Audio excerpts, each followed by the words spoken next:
হুঁশিয়ারি দিয়ে বলতে চাই, খুব সাবধান। 5 আগস্টের পর আমি সর্বপ্রথম বলেছিলাম হাসিনা পালিয়েছে, হাসিনার মেকানিজম পালায় নাই। আর সম্প্রতি সময়ে আজহারী সাহেব একটা কথা বলেছিল, একটা দল পালিয়েছে আরেকটা দল পুষ্টি হয়েছে, কিন্তু কারো কারো দেখি কার্য দেওয়া হচ্ছে। এই তাদের কার্য দেওয়া হচ্ছে, তারাই নতুন করে আওয়ামী লীগের মতো করে মেকানিজম ক্রিয়েট করে নতুন নতুন মেকানিজম সৃষ্টি করে এই শিক্ষার্থীদেরকে উস্কানি দিয়ে আজকে শিক্ষাই যে জাতির মেরুদণ্ড, সেই মেরুদণ্ড সৃষ্টির কারিগরদের উপর হামলা চালাচ্ছে। খুব সাবধান। আমি স্পষ্ট ভাষায় বলতে চাই, যারা শিক্ষার্থীদেরকে ব্যবহার করে এই 24 গণঅভ্যুত্থানকে, এই বিপ্লবকে উৎসাহ করতে চান, মনে রাখবেন আমরা বিপ্লব ঘটিয়েছি আপনাদেরকে নীতিপুত ভাব করে, আপনাদেরকে তেল মেরে দেশের মধ্যে আপনাদের শাসন ব্যবস্থা কায়েম করে জনগণের যে ক্ষমতা, জনতার ক্ষমতা, সেটা আপনারা বাস্তবায়ন করতে দিবেন, আমরা সেটা মেনে নেব। সেটা ভুল। এই দুটা স্বপ্ন ভুলে যেতে হবে। এই স্বপ্নের সুযোগ এখন আর নাই। সুতরাং আমি একটা কথা বলে আমি আমার সংক্ষিপ্ত বক্তব্য শেষ করব।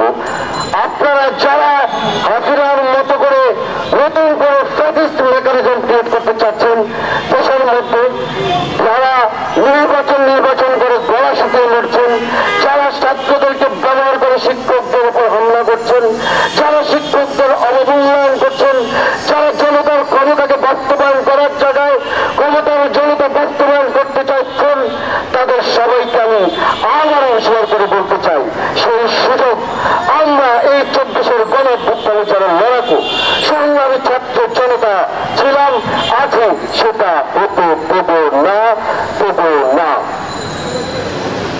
এক স্বৈরাচারী মেকানিজম থেকে মুক্তি পাওয়ার জন্য, একটা স্বাধীন বাংলাকে পুনরায় স্বাধীনতার স্বাদ দেওয়ার জন্য 24 গণঅভ্যুত্থানের মধ্য দিয়ে এই ফ্যাসিস্ট রেজিমকে সরিয়েছি, কিন্তু সরিয়ে বড় ভুল করেছি।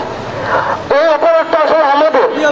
আমরা যারা ছাত্র জনতা, আপামর জনতা 2024 গণঅভ্যুত্থানে লড়াই করে প্রাণ দিয়ে, জান দিয়ে, বন্ধুত্ব বরণ করে এই ইন্টেরিয়াম গভর্নমেন্টকে বসিয়েছি, সেটা আমাদের অপরাধ।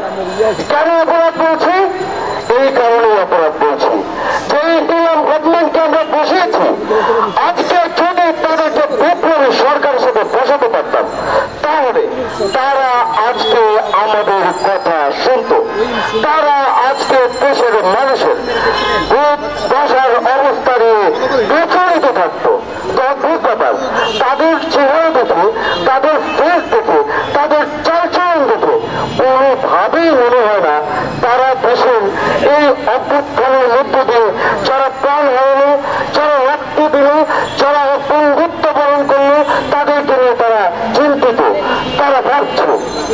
তাহলে এই ইন্টেরিয়াম গভর্নমেন্টকে বসে আমরা কি পেলাম? আমরা পেয়েছি এটাই যে দীর্ঘ 15 বছরের যে মেকানিজমকে আমরা সরিয়েছি, সেই মেকানিজমের যে প্রেতাত্মা, সেই প্রেতাত্মার যে একটা অংশ নানান রকম অংশের সাথে সম্পৃক্ত থেকে শেখ হাসিনার যে ষড়যন্ত্র সেটা চালিয়ে যাচ্ছে। আর সেই